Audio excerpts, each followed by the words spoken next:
Good morning, good afternoon, good evening, Mission and beyond. I'm your humble host, Chris Topher, and once again we are live-ish from MNETTV studios here in the heart of beautiful Mission, British Columbia. Today I got a special treat for you. We are crossing over to the dark side tonight. That's right, we are crossing the mighty Fraser River and going to my stomping grounds of Abbotsford, BC. Tonight we are going to meet one of the hardest workers and one of the top dogs on that scene. He is the founder, guitarist, songwriter for Without Mercy, but that is just the tip of the iceberg. He's the founder and CEO of the Temple Entertainment Group. He's founder and head instructor at Temple Music Academy. He's the founder and head trainer at Temple Jiu-Jitsu. You may sense a theme here. On top of that, he is also a stand-up comedian. Have I missed anything so far? My boyish good looks and charm. He is also possessed with boyish good looks and charms. And to be honest, he's one of the most stellar guys you will ever meet. Ladies and gentlemen, I give you the Ginger Tornado himself, Mr. DJ Temple. Hey, DJ, buddy. thanks for coming and sitting down, my friend. No worries. Now, of course, we want to talk about Without Mercy, but along with all the other stuff you've done, you've added stand-up comic recently to your resume. So how was that? How did you find it as opposed to performing with a band? It was different for sure. There was a lot of pressure I felt. I was very, very nervous. Right. Very nervous, and but I couldn't believe the support that the local town gave me, and it was a wicked opportunity. Just check it off my bucket list. Well, giving your big support and making your debut at Yuck Yucks, no less. What motivated you to try your hand at comedy? When the band plays live, I do a lot of the banter in between the songs. And many people across our tours have been saying you should try it, and I figured I'll give it a try. Why not? It's something that I wanted to try, and I'm kind of a big proponent of that right now. If you want to do something, attempt it, try it. You've kind of always been like that as long as I've known you. Anyways, do you think something like this would be more in your future? That you do it again? I think I will do it again. I have a few bits I've worked out that I like to see if I can get away with a lot. Is it more a lot of the envelope pushing stuff? Because I really like the kind of stuff that makes you go ha ha ha. Ooh. Yeah, that's my style. Is that just something that comes naturally? I like to be offensive. I don't know if that's something I should be proud of, but I've always found the offensive humor quite funny. Your George Carlins, your Daniel Tosches. I find those guys to be primo. Yeah, I can't really argue with you there. But let's get on to Without Mercy. You've had this band going you started in 2004, I believe? Yes, it's kind of a gray area, 2004 or 6. I know we didn't start doing anything live till 2006. So, but we might have been jamming in the band space in 2004. Okay. And I know you're very big on goal setting and working to attain the goals that you set. So what were the goals that you had when you started Without Mercy? Originally, I wanted to be able to play in any town near me. That was the original goal. At the time when we started, it was good luck getting anyone to accept you on a bill because there really wasn't much of a live scene that was accepting heavy metal bands. Right. And I wanted to be the band that would get asked to go to Vancouver and play. Even the pubs, I believe it was Pub 340, which I can't remember the street that's on in Vancouver now. I know it's somewhere near Hastings. It was on Cambie. Is it on Cambie? 340 Cambie Street, yeah. There it is. Oh, duh, Pub 340. And that was the one I really wanted to play in so much, and they booked us fairly regularly. That was the first big goal. That's great. And how have your goals changed since then? Let's see. Now I want to tour the country on a regular basis, and we're going to... Check? Yeah, check, I guess. And we're working towards actually making a viable living at it. That's what we want to make now. It looks like you're on your way, I got to say. When did you know that the time was right for you to quit your day job and just really go for it? To be honest, I was kind of forced to make the decision. The day job I had, I was selling TVs for Sears, and then I got hired at Future Shop, which was a bigger payday situation, and they actually ended up firing me because of my commitment to the band was more than the commitment to selling home theaters, as they said in my exit interview. And at the time I was very upset because it was not a favorable situation. Right. We were getting, my wife and I now, we were getting married in 6 months. I was the only one working, and we were paying for our own wedding. And when Future Shop fires you, they fire you on cutoff, so you get your severance check in a few days, and then that's it, buddy. Oh. So I had to go home and tell my wife that I just got fired, and we got nothing else coming in. And I gotta say, she looked at me and said, "Your boss was always a dick. I never liked him. You should find a way to play guitar for a living." And so you did. But she's always been one of your biggest supporters, hasn't she? Has she not? 500%. Husband solid. That's a good woman there. Hi, Janelle. Hi, Janelle. Big shout out. I do want to ask you about your singer, Alex Frias. Now, I've seen the band through its various incarnations. I've been very lucky in that. Your original singer, Alexis Ness, had a great technique. The fellow who replaced her had the power, but Alex has the best of both worlds. He's a great combination of the two of them. Where did you find this beast of a man? Beast of a man. That's good. Alex, we've known Alex from the scene, from the other band he was in at the time called Tyrannicide. When I first met Alex, he was quite young. I think he might have been 17 or 18. We were playing a show in Vancouver. Our bands were playing together. And I was watching this band going, like, oh, this kid's got some chops, okay. And I remember making a mental note that if anything ever happened with Alexis at the time, that I would go after Alex. And then we had Curtis in between Alexis and Alex, but it was the wrong time to approach Alex. Just various things came into play. When we ended up firing Curtis because of some legal issues, I beelined it for Alex. I said, irregardless of age, now's the time. Now's the time. And I remember meeting Alex and going, okay, I'm gonna push you because it's what I do. I realize you're this good and you are really very talented, but I want to push you even more. And there's been quite a few bumps in the road, headbutts. Right. And I'm sure there's going to be more headbutts in the future, but we're happy to have him, and he's a lot of fun to be in a band with, and he's a fantastic vocalist, but I push him. All right. Well, before we go on, let's talk about the other members of the band. Your rhythm section, bassist Ryan Lone, drummer Matt Haley. How long has this particular lineup been together now? Matt's been with me what I call since day one. So since we started playing frequent shows and whatnot, Matt's been around with me since day one. Ryan's been in the band a little over a year now. Yeah, I feel like it was a little over a year. Mm-hmm. And we found him actually because of the local metal scene. We had fired our previous bass player, and we're looking for a new one. And we wanted to take our time and find the person that was not only the right fit musical ability-wise, but the right personality fit. Because there's something to be said about if it's 3 a.m. and you're stuck in some crappy town on the way between X and Z on tour, you don't want a dickhead in the band with you. You want someone you can talk to and hang out with. Yeah, I guess that's understandable. So before we go start talking about the album, I've got to ask you about your band slogans. We have 2 that the band lives by. Cussing alert, folks. The first of which, fuck pussy metal, which is probably self-explanatory, but can you give us a quick explanation just for the... Sure.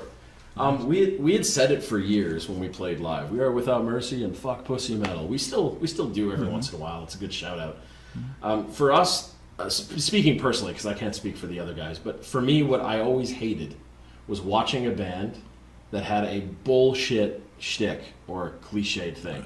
And when I say bullshit, I mean like the ones that you can tell they don't even believe it. They're just doing it for the sake of doing it. That always bothered me, so I nicknamed that pussy metal to me. Because for me, the genre was meant to be, you're supposed to stand out, or not stand out, but like be yourself and have this mechanism and this cultural thing, or subcultural thing, I guess. I think so, and you can smell false metal a mile away. I think you can, and that brings me to the band's other slogan. This guy's good. You smell like a bitch. Now, how did this one come about? That one was a phrase I came up with. My wife was working a graveyard shift at the time, and I was walking home from hanging out with her on her lunch break, and I was walking home, and I was thinking to myself, like, we were about to write this new track. It ended up being the title track off our new record, or not title track, but the single off our new record. And I came up with this. I was like, there's that great line in a Pantera song that's, the smell in the air is chicken shit. And I always loved that line. I loved Pantera for that. I thought Phil was so awesome. And we were going through some issues with a previous vocalist and some bad people just in our general lives. And I thought, the fuck pussy metal thing, and to tell someone they smell like a bitch, basically meaning they're a coward. Right. I thought that'd just be rad. I had hoped, but I did not expect that putting it on the back of a t-shirt like we did would make them sell out consistently. It's been pretty amazing. It's kind of ridiculous, Especially that first one. You see it around Abbotsford quite a lot. The second one I actually spotted at an Iron Maiden show in Edmonton. So you guys must be doing something right.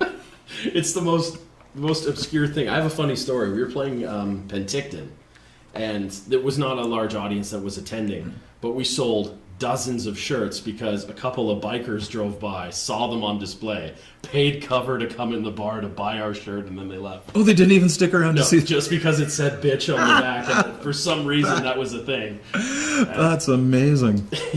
Who would have thought? You put it on the back of a shirt, and there you go. But hey, eventually they're going to have to tell someone where they got it. So you never know. It might work. And something's been working for you. I mean, you've just released your fourth release. That's right. Mochito, the Japanese title, and the samurai in the cover, they reflect your ties to Japanese culture. Yeah. And they go pretty deeply, do they not? Very deeply for me, yes. How deeply do they go, and how did you get started? I was 4 years old, and my dad put me in a karate class. And I don't know if it was a combination of just, seeing the Karate Kid moving and liking Mr. Miyagi with, just trying to find an identity source. But I've trained in martial arts a large part of my life, and I got the opportunity to go to Japan in 2000. And I trained over there, and I visited cultural landmarks and things. It's just always been a thing for me. And I learned to speak the language, so then I just got, a greater insight. Because there's something lost in translation frequently. Yes, there is. And it was so important to me, and this became an opportunity to throw it on a record. How true was the rumor I heard? Oh, no. Was it that you originally got into martial arts at the age of 4 because you wanted to be a Ninja Turtle? Is that true? That is 100%. Is that true? Which one? 100% Leonardo. Leonardo? I always liked the leader. Yeah. 100%. 100%. Okay, so the mutant turtle part didn't work out, but did the ninja part work out? What is your discipline? I know the mutant part worked out. Oh, well. That worked out. Look, ginger, man. It's a thing. Halfway there? Halfway there, my friend. My discipline? I started with karate, and I've tried to dabble in many things. Right now I'm training in Brazilian Jiu-Jitsu. I'm a big fan of the Gracies. Right. And I'm doing their system primarily because there is a deviation of the system between traditional Brazilian Jiu-Jitsu that you're hearing about frequently, like the sport system, and the Gracie system. So I gravitated towards the Gracie system for no other reason than their values and my values lined up, and I liked the way that they taught it, and I really appreciated the respect that the family held. And I've tried everything from Aikido to Taekwondo to there's a local martial art called Sanheng-do I did for a few years as well. Right. I've tried every time that I see a martial art, I try and take a few weeks of the class at least if I can fit it in, because I'm just interested. I'm genuinely interested in everything. And you just blend it all into your own style? Essentially, yeah. I mean, I haven't studied... the main ones I've done the long time are the Taekwondo, the Karate, and the Jiu-Jitsu, Japanese and Brazilian based. I've done those the longest. And they're what I pull from a lot. When I dabble in another martial art, I'm not narcissistic enough to assume that for 2 weeks that I've trained in it, I have enough intelligence to pull it. But I do enjoy reading about them frequently and that stuff. And you teach them as well? So you maybe didn't quite make it to Leonardo, but I guess you became Splinter, you could say, having opened Temple Jiu-Jitsu. How long have you had that going? Officially for about 18 months, I'd say. And it's doing well? The purpose of the dojo is it's a community based. So what I do is I have senior level students that are actually training with me privately, and everybody else doesn't pay. It's a community based that if you've had trouble in your life, or you're getting bullied, or you've been sexually assaulted, or anything like that, give me a call, come hang out. We're going to make that not a part of your life to define it anymore. We'll give you some self-defense skills, and my whole goal is that the Japanese martial arts that I've trained in have literally saved my life. Not necessarily from physical altercations, but super stressful moments, I'm able to go and meditate or think on them or focus and recall back to this can't be as difficult as the time when I was 8 trying to get that roundhouse kick through a board. And I got through that. So I'm going to get through this. I want to give that back to kids now because the bullying epidemic is absolutely terrible. Yeah, but it is. It's not going away, and the risk of sounding opinionated, wearing a pink shirt is not going to stop it. We need to give life skills back to children that do not have them, and frankly, adults as well. So that's why it's there. It's there as a community place to just help out the Abbotsford community that's been so kind to me. Giving back. which Yes. is very important and a very altruistic way of doing it too, I think. Does this tie into the importance, the significance of the samurai on the cover of your album? Well, the cover is actually more of the monk situation that we went with. And that was more just an iconic, simplistic image that I was going for to represent everything. And what's more iconic than just a meditating monk? We see that and we universally understand what that is. You're not expecting him to pull an Uzi out or something like that. No, right? that's very true. And that's what we want. And to be honest, it was a good antagonistic kind of, or antithesis, I should say, of the style of music that was played. So you see the monk, you're like, oh, okay, and then you listen to the track, and it's very aggressive. I wanted that contrast. I like it. I like it. The title Mochito is Japanese for One more time. One More Time, which is rather interesting. That's a reference, I guess, to the album itself, which was basically a re-recording of your previous EP, Reborn. Yeah. Given the kind of music you make, which is very technical and very time-consuming, what made you go through the time and expense of essentially re-recording Reborn? Well, about partway through recording the vocals on Reborn, we started having issues with our vocalist at the time. And they escalated really quickly to financial issues and legal issues that we rushed to get the album out to recuperate the cost because we were significantly over budget. And our legal team then approached me and said, listen, like, you fired the singer, the album's coming out, kind of just opens you up to some issues. You should re-release it with your new vocalist now. And the timing was right for getting a new record out anyway, and there were some mixes that I was not happy with on the Reborn, so it was just everything lined up. We got Alex in the studio, we retracked all the vocal parts, we tweaked some of the mixes on the drums and guitars that I was unhappy with, and then that became Mochito. So yeah, I was even mispronouncing it. So now I know, Mochito. Mochito. But you also got, one of the other changes you made was you brought in Mark Hunter from Kamara to handle vocals on the song In Waves. How did this come about? Mark and I had a mutual friend, and we had been talking for a few months about just the possibility. And then during the studio process, we were in the post phrase, or post stage, rather than mastering. And I fired Mark an email and said, what do you think? We want you to guest appear on this track. What do you think? And he suggested In Waves. I wanted him on Burn, actually, I believe was the track we were going to get him on. And he chose In Waves because he thought, well, it's a setup for me, great. And he had some ideas for it, and we were like, sweet, run with it, man. And that's why he appears on that track. Interesting. 3 of your 4 releases so far have been EPs. You only released 1 full length, which was All Shall Fail. Is this the template going forward? Do you find it easier just to do a series of EPs rather than full lengths? What we do is we honestly look at it like a situational basis. So I'm not about to sit here and say the next album is going to have 27 tracks on it and will be a triple album. I'm not going to make the commitment because the issue for us is always a financial one. It's a time constraint.